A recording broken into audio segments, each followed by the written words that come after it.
Hello dear legal aspirants, very good evening. कैसे हैं आप सब आईपीसी की सीरीज़ का बहुत बेसब्री से इंतज़ार कर रहे थे, तो आज हम आईपीसी की सीरीज़ को स्टार्ट करने वाले हैं। देखिए, एक इंट्रोडक्शन आज हम इसका करेंगे। प्रीवियस वीडियो में सिर्फ एक हमने बेसिक चीज़ को समझा था कि हम आईपीसी शुरू करने वाले हैं और किस स्ट्रेटेजी में हम उसको पढ़ेंगे। आज के उसमें हम इसको स्टार्ट कर रहे हैं। एक तरह से देखा जाए तो ये लेक्चर 1 ही रहेगा। अगर आप चैनल पर नए हैं तो चैनल को सब्सक्राइब कर लें और साथ ही बेल आइकन को भी प्रेस करें, जिससे नए नए वीडियोस के अपडेट्स मिलते रहें। Dear legal aspirants, Indian penal code किसी भी जुडिशियल एग्ज़ाम के लिए, अगर आप कोई अधिवक्ता हैं, कहीं पे आप प्रैक्टिसिंग एडवोकेट हैं तो भी आपके लिए, और अगर आप मैं कहता हूँ हर एक नॉर्मल इंडिविजुअल के लिए, कोई भी इंडियन सिटीजन है उस सबके लिए आईपीसी तो एक ऐसा लॉ है जो सबको पता होना चाहिए। बल्कि मेरा तो ये मानना है कि इसको स्कूल में पढ़ाया जाना चाहिए। चलिए, मेरे मानने से तो क्या होगा, ये तो गवर्नमेंट की मर्जी है, but everyone should be aware about the IPC. अब इंडियन पीनल कोड जब हमारे पास आती है तो इंडियन पीनल कोड में क्या है, पीनल लॉ 1860 यानी कि 1860 में ये कानून पास हुआ था। भारतीय दंड संहिता, आपने मूवीज में बहुत बार सुना होगा, भारतीय दंड संहिता ताजराते हिंद दफ़ा 302 के तहत आईपीसी 302 मर्डर के केस में 420, यार तू तो बहुत बड़ा 420 है, ठीक है, चीटिंग, आपको वहाँ पता लग जाए। तो बहुत सारी धाराएं ऐसी हैं जो हमारी नॉर्मल बोलचाल में, जो एक नॉर्मल सोसाइटी में वहीं पे हैं। आईपीसी को हम बिल्कुल प्रैक्टिकल लाइफ से पढ़ना शुरू करेंगे। देखिए, सबसे पहले हमें इंडियन कॉन्स्टिट्यूशन हमारा ही इज द, इसको मदर ऑफ लॉ कह सकते हैं, फादर ऑफ लॉ कह सकते हो आप। आर्टिकल 21 आपको लाइफ और एंड लिबर्टी, और वर्ड यूज़ नहीं करना है, ठीक है, हिंदी में और है, इंग्लिश में एंड लिखना है। लाइफ एंड लिबर्टी आपको इंश्योर करता है। अब आपको लाइफ और लिबर्टी देगा कौन? Who will be responsible for your life and liberty? How will you achieve your life and liberty? State. ये रिस्पॉन्सिबिलिटी किसकी है? ये स्टेट की रिस्पॉन्सिबिलिटी है कि वो अपने जो सिटीजन्स हैं उसके सिटीजन्स के लिए क्या करे, एक पीसफुल माहौल, he will maintain peace and order, peaceful environment उनको दे, so that they can enjoy their life with the liberty. यही हमारा भारतीय संविधान हमको, हमारे फंडामेंटल राइट्स में हमें अधिकार देता है। अब स्टेट इसको कैसे इंश्योर करेगा? How state will ensure this, how he the state will maintain. अब स्टेट क्या है पहले तो ये देखिए यहाँ पे। अब स्टेट देखो आपका, वी द पीपल, इंडिया में कौन है? We the people. Indian constitution की जब आप प्रियम्बल पढ़ते हो तो क्या है? We the people of India, यानी कि डेमोक्रेसी। डेमोक्रेसी हो सकती है, चाइना की तरह कोई कम्युनिस्ट हो सकता है, ब्रिटेन की तरह कोई क्राउन हो सकता है, ठीक है। स्टेट एक देश है, एक तरह से आप इसको, स्टेट की डेफिनेशन जो हम आर्टिकल 12 में पढ़ते हैं, ठीक है, उसको छोड़ दीजिए। State means state is responsible for the life of their citizens. अब स्टेट क्या करेगा? स्टेट क्या करता है? अब आप घर में फादर क्या करते हैं? फादर क्या करेंगे, कुछ चीज़ों के रूल्स बना देते हैं कि फैमिली में ऐसे ऐसे होना चाहिए। सरपंच क्या करता है? गांव में रूल बना देता है। इसी तरह से स्टेट क्या करेगा? State will make a list of acts and omissions. Act और ओमिशन का मतलब क्या है कि कुछ ऐसे काम जो अगर आपने कर दिए, या कुछ ऐसे कार्य जो आपको करने थे और आपने उनको नहीं किया। ओमिशन मीन्स कुछ काम करने से मना कर देना, एक्ट कुछ कर देना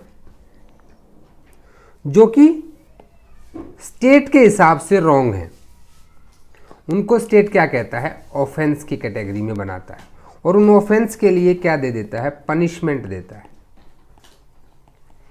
यानी कि देखिए, जब किसी भी रॉन्ग के लिए स्टेट एक पनिशमेंट डिसाइड कर देता है कि अगर ऐसा करोगे तो आपको पनिशमेंट मिलेगी, that is a penal law.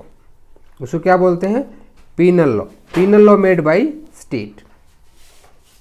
Now state is responsible कि जो इसके इन चीज़ों को ओबे नहीं करेगा उसको स्टेट पनिश करेगा। अब स्टेट का देखिए रोल क्यों है, इसको समझने के लिए मैं आपको एक छोटा सा एग्जांपल देता हूं। अडल्ट्री इंडिया में एक ऑफेंस है, 2018 में जब जोसेफ साइन वाला जो केस है, Union of India versus Joseph Shine, तो जोसेफ साइन के केस से पहले तो ऑफेंस था ही, बाद में सुप्रीम कोर्ट ने इसको क्या कहा कि ये हटा दिया जाना चाहिए, हालांकि अभी तक हटाया नहीं गया है। इंडिया में एडल्ट्री को ऑफेंस माना गया, 2018 से पहले तो ऑफेंस था ही था, ठीक है। Union of India versus Joseph Shine versus Union of India, ये लिख लीजिएगा, 2018 का केस है। तो यहाँ पे 497 जो आईपीसी है उसको क्या किया सुप्रीम कोर्ट ने कि ये हटा दिया जाना चाहिए, क्योंकि ये ऑफेंस नहीं है।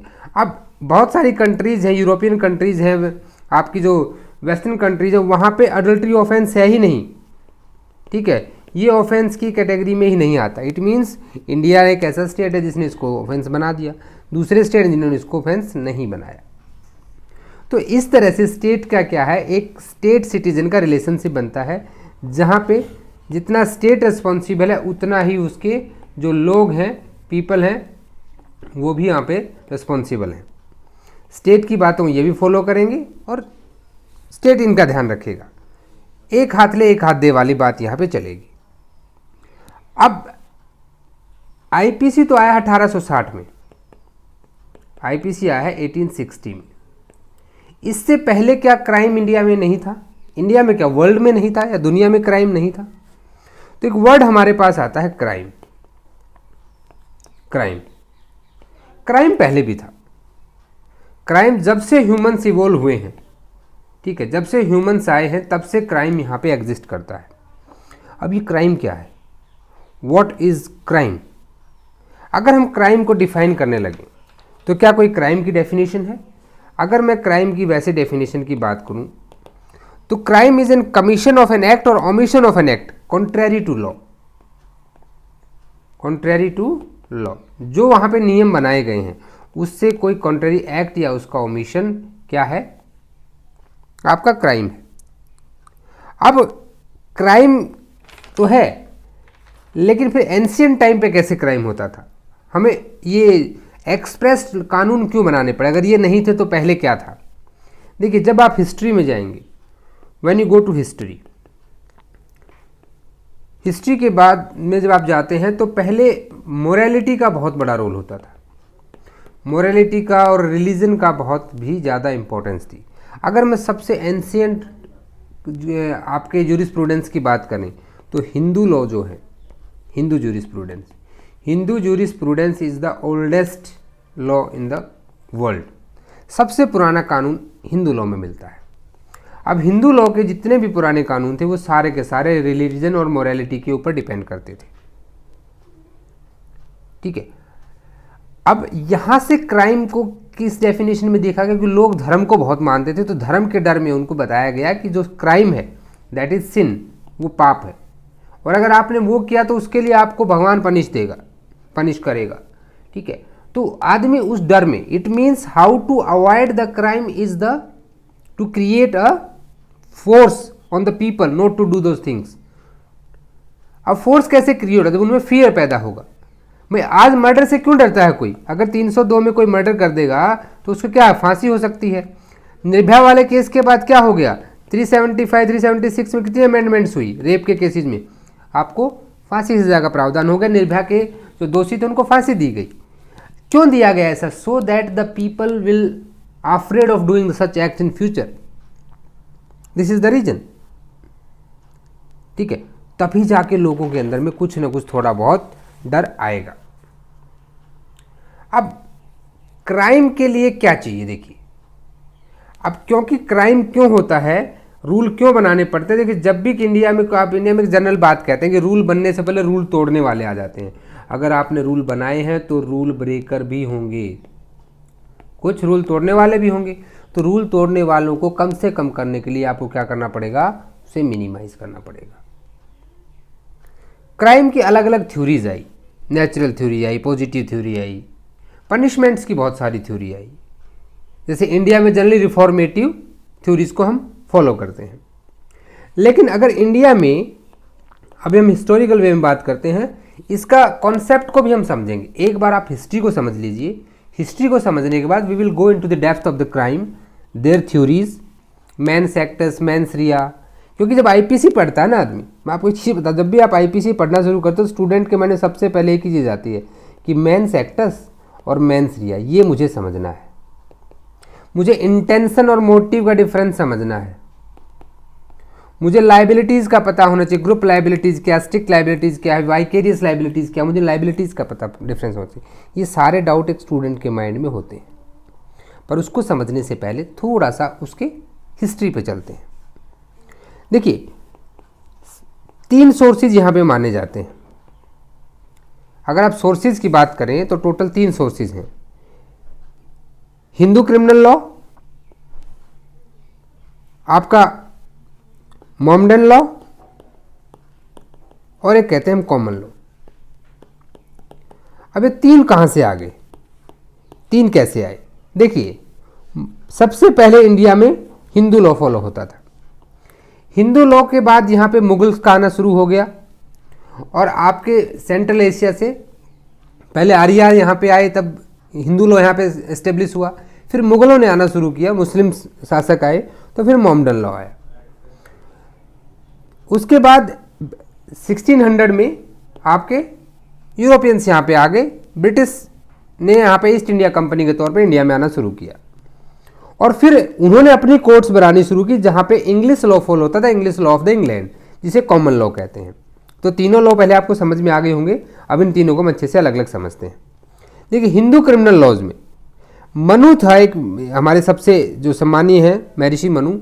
महर्षि मनु ने क्रिमिनल जूरिस्प्रूडेंस में एक सबसे पहला जो हिंदू क्रिमिनल जूरिस्प्रूडेंस है उसका एक एक्सप्रेस संहिता सबको दी, जिसे क्या कहा गया, जिसे मनुस्मृति के नाम से जाना जाता है। इन मनुस्मृति ने देखिए टोटल 18 हेड्स इसके अंदर आते हैं। इन 18 हेड्स के अंदर एक हेड आपका क्रिमिनल लॉ का है। क्रिमिनल जूरिस्प्रूडेंस को जितना अच्छे से मनुस्मृति ने एक्सप्लेन किया ना, शायद ही किसी एंशिएंट लॉ ने किया हो। The thing is that with the changing in society, जैसे सोसाइटी चेंज होती है, the changes came into the society, the law must be changed. Law हमेशा डायनेमिक होता है, ये हमेशा याद रखना, law is always a dynamic, because आप देखते होंगे बहुत बार चीज़ों को चेंज करना पड़ता है because of the society needs. Manusmriti ने द एक्सेप्शन, जो हम जनरल एक्सेप्शन पढ़ते हैं हमारी, उन जनरल एक्सेप्शंस को भी उसने कंसीडर किया है, जो आप चैप्टर 4 में आईपीसी में पढ़ेंगे। अभी उस पर मत जाइए, हम उसके बारे में चर्चा करेंगे। मनुस्मृति के अलावा हमारे पास 2 स्मृति और भी थी।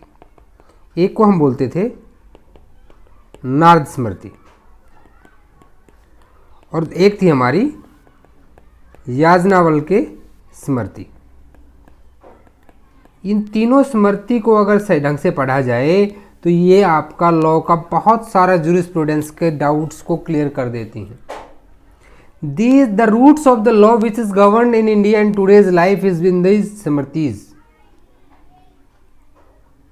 अब हिंदू क्रिमिनल लॉ हिंदूज पे लागू होता था, ये मोरलिटी पे डिपेंड करता था, और मनुस्मृति में जो राजा होता था, राजन जिसको बोलते थे, वो न्याय का लिए जिम्मेदार था। ब्राह्मणों के लिए अलग सजा थी क्योंकि वो ज़्यादा पढ़े लिखे थे, उनके लिए सजा का प्रावधान अलग था।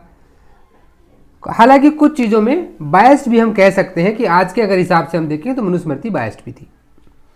अब उसके बाद आता है, हाँ यहाँ पे मुगल आ जाते हैं, और फिर एक यहाँ पे स्कीम जो आती है नेक्स्ट, वो आती है मोमडन लॉ की।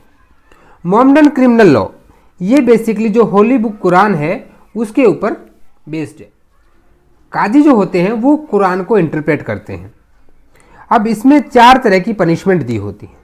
मैंने आपको जैसे पहले बताया, पीनल लॉ में पनिशमेंट का बहुत बड़ा रोल है, ठीक है। देखिए पनिशमेंट्स यहाँ से कई तरह से, जैसे किस्सा होता है रिटेलिएट करना किसी चीज़ पे। द्यूत ब्लड मनी को बोला जाता है, ब्लड मनी। हद होता है जहाँ पे कोई फिक्स्ड पनिशमेंट हो कि ठीक है इसके लिए हम 2 साल की पनिशमेंट दें, 3 साल की, भाई इसके लिए हाथ काट दिया जाएगा, इसके लिए पैर काट देगा, फिक्स पनिशमेंट। ताजिर और सायसा में डिस्क्रिशनरी होता है, qazi will decide. So there is no uniformity in the Mughal emperors in that time, because बहुत सारे जगह पे ये मुस्लिम लोगों को काजी अपने हिसाब से इंटरप्रेट करते थे और एक यूनिफॉर्मिटी नहीं बन पाई।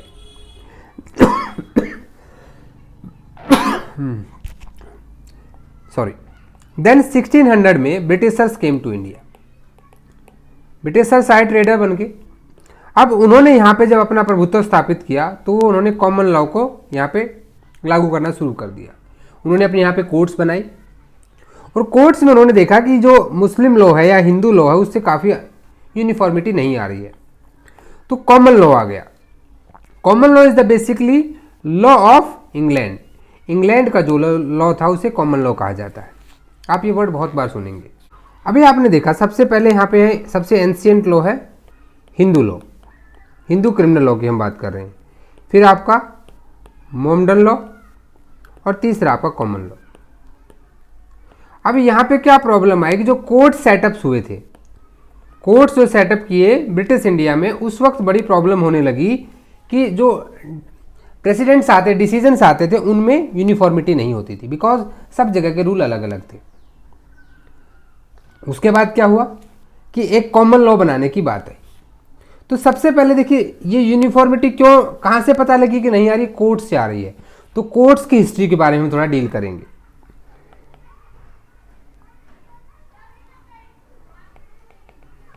History of courts in India, ये बहुत इंपॉर्टेंट टॉपिक है। प्लीज सारी चीजों को अच्छे से नोट्स बना लें जो मैं भी आपको बताने जा रहा हूं। Next 5 to 10 minutes please fully concentrate here. सबसे पहली बात, फर्स्ट सुप्रीम कोर्ट इंडिया का कब बना? ये क्वेश्चन आप किसी से भी पूछेंगे तो 1950 कह देते हैं लोग, लेकिन फर्स्ट सुप्रीम कोर्ट में बात कर रहा हूं ब्रिटिश इंडिया के समय की। सबसे पहली बार इंडिया के अंदर एक सुप्रीम कोर्ट बना जब रेगुलेटिंग एक्ट आता है। रेगुलेटिंग एक्ट कब आया था? पहला 1773 में, जब ब्रिटिश क्राउन ने ईस्ट इंडिया कंपनी के ऊपर अपने आप को रेगुलेटिंग बॉडी के तौर पे स्थापित कर दिया। और 1774 के अंदर कैलकाटा में के विलियम फोर्ट में फर्स्ट सुप्रीम कोर्ट बनाया गया। और इस पहले सुप्रीम कोर्ट के जो जजेस थे, टोटल 4 जजेस थे वहां पे। इन 4 जजेस में एक चीफ जस्टिस था, प्लस आपके 3 प्यूनी जजेस थे। प्यूनी जस्टिस का मतलब होता है जूनियर जजेस। और जो चीफ जस्टिस थे, फर्स्ट चीफ जस्टिस थे 1774 वाली कोर्ट के, फर्स्ट सुप्रीम कोर्ट के, वो कौन थे? Sir Elijah Impey. Sir Elijah इम्फे।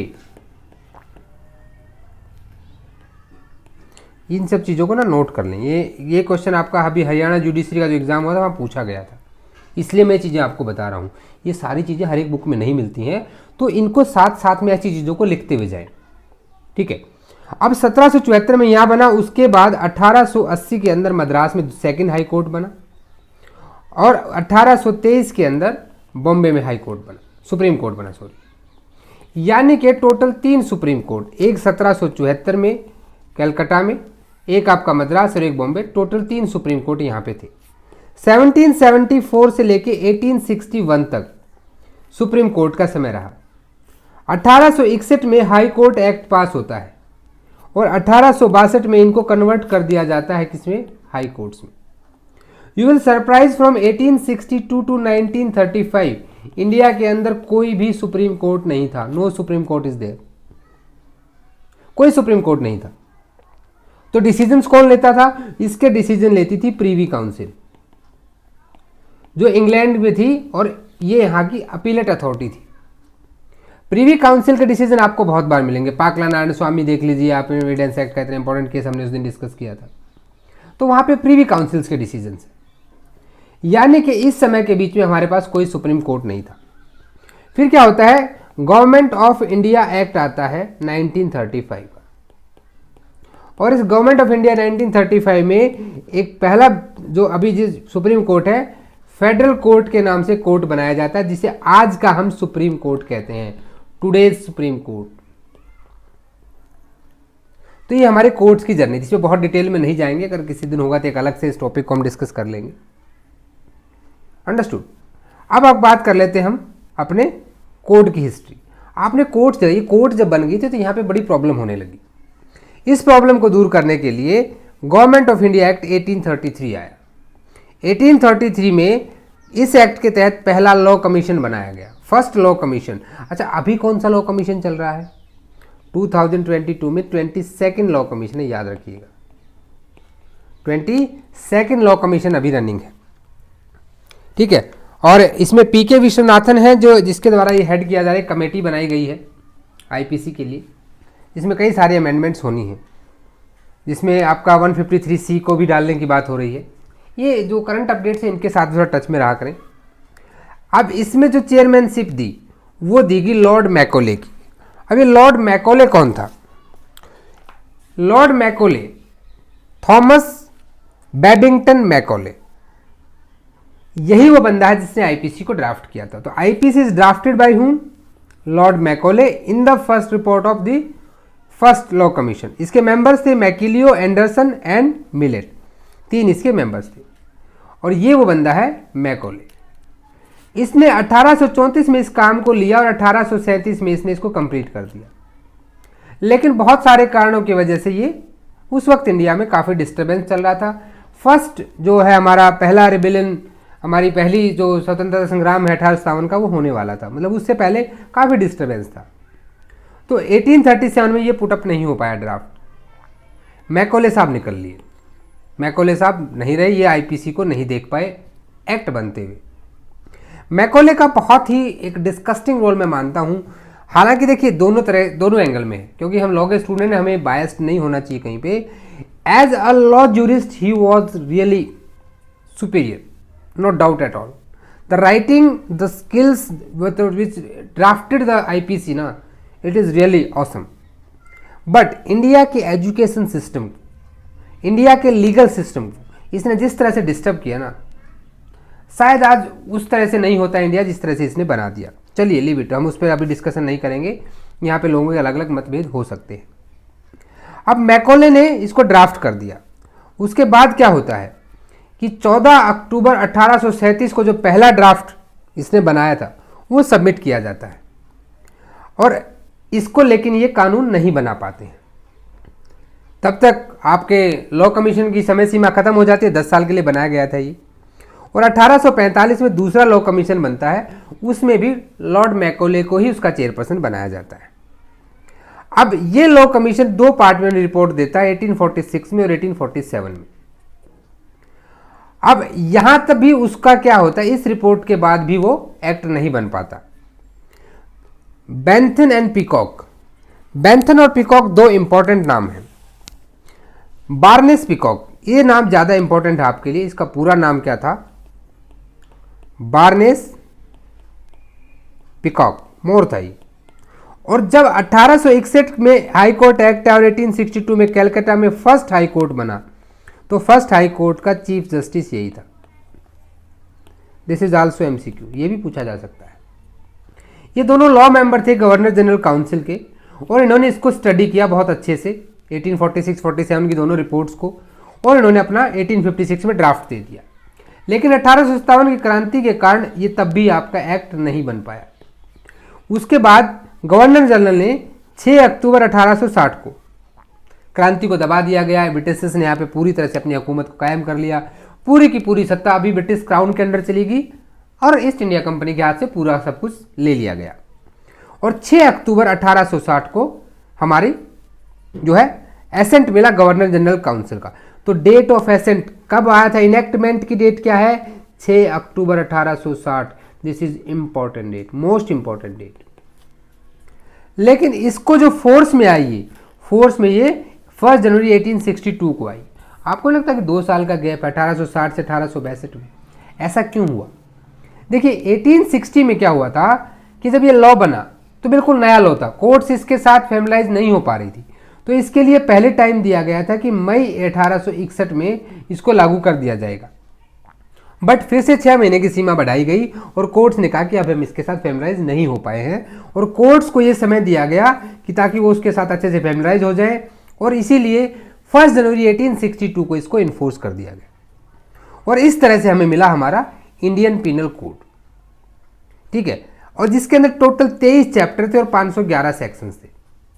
1860 का कानून है, फिर भी इसमें बहुत ज़्यादा अमेंडमेंट नहीं हुए हैं। अभी तक सिर्फ 3 चैप्टर ऐड किए गए हैं। 5A क्रिमिनल कॉन्स्पिरेसी वाला, 9A इलेक्शन वाला, और 20A relating to the marriage, offence relating to marriage. 59 sections total जो है इसमें इंसर्ट किए गए हैं और 21 डिलीट किए गए हैं। ये मैं 2021 तक का बता रहा हूँ। 549 सेक्शन और 26 चैप्टर्स हो गए, लेकिन एग्जाम के लिए आपको सिर्फ ये याद रखना है। सो रिमेंबर दिस, ये आपके लिए ज़्यादा इंपॉर्टेंट है। इस तरह से आपकी आईपीसी बनके तैयार होगी। अब देखिए आईपीसी क्या है। अभी हम आईपीसी के अंदर सेक्शन क्या क्या उसमें नहीं जाएंगे। आईपीसी एक पीनल लॉ है। पीनल लॉ में क्या होता है, सबसे पहले क्राइम है, क्राइम से ऑफेंस बना, उसके लिए पनिशमेंट दी गई। It decide which act and omission is the offence, it decide what punishment should be given for that, it means it is substantive. ये सब्सटेंटिव राइट्स को बताता है, सब्सटेंटिव लॉ है। लॉ की दो ब्रांच होती है। लॉ की हमेशा कितनी ब्रांच होती है, दो होती हैं। एक को हम बोलते हैं सब्सटेंटिव लॉ और एक को हम बोलते हैं प्रोसीजरल लॉ। अभी सब्सटेंटिव आपको बताता है कि what are your rights and liabilities, क्या सही क्या गलत है, और अगर गलत करोगे तो क्या होना चाहिए, क्या होना चाहिए। आपको पढ़ना चाहिए, आपको बुक खरीदनी चाहिए केडी गोड की, आईपीसी की, आपको एमके लीगल सिक्स के सारे वीडियो देखने चाहिए। कैसे देखने चाहिए, कैसे नोट्स बनाने चाहिए, कैसे होगा वो काम, कैसे, हाउ, इस बात का आंसर देता है प्रोसीजरल लॉ। आईपीसी जो है आपका सब्सटेंटिव और इसका प्रोसीजर जो दिया गया वो सीआरपीसी में दिया गया 1973। 1898 पुराना सीआरपीसी था, 1973 में पूरी तरह से फिफ्थ लॉ कमीशन की रिपोर्ट पे नया सीआरपीसी बना दिया गया। अब आता है पनिशमेंट है, क्राइम है। अब क्राइम की क्या क्या थ्योरीज होंगी, इनको समझना जरूरी है। If you want to understand the crime IPC, तो क्राइम को आपको समझना होगा, पनिशमेंट्स की थ्योरी समझनी होगी। इंडिया में जैसे रिफॉर्मेटिव थ्योरीज यूज होती हैं। उसके बाद मेंस एक्टस, मेंस रियाज, बहुत सारे लोग इसका वेट कर रहे होंगे कि इस चीज़ को हमें जरूर समझना है। यानी कि there can not be a guilty act without guilty mind. Guilty mind के बिना गिल्टी एक्ट नहीं हो सकता। You have to understand this also. You have to understand the difference between intention, motive, knowledge. इन सारी की सारी चीज़ों को हम डील करेंगे। सो आज हम सिर्फ हिस्ट्री पे इसको क्लोज कर रहे हैं क्योंकि आधी चीज़ें फिर मिस हो जाएंगी। कल हम पूरा इसका बेस बनाएंगे और कल का वीडियो मोस्ट इंपॉर्टेंट है। It's my humble request, don't miss that video please, it's my humble request. So thanks for watching this video. अगर आपको वीडियो अच्छा लगा है तो इसको लाइक कर दें, दोस्तों में शेयर भी करें और कमेंट करके ज़रूर बताएं। देखिए अभी आपको लगेगा कि यार आईपीसी में तो ना 511 सेक्शन, इतने कैसे याद होंगे, 23 चैप्टर हैं और अब तक सर ने कुछ बताया नहीं है, लेक्चर बना दिया ऐसे ही। कभी भी जल्दबाजी नहीं करना है, हमेशा पहले बेस रेडी करेंगे हम। I will promise you that after these lectures ना आईपीसी आपके लिए बहुत ईजी हो जाएगी। आपको किसी महंगे कोचिंग सेंटर में जाने की ज़रूरत नहीं है। You can learn these things at your home.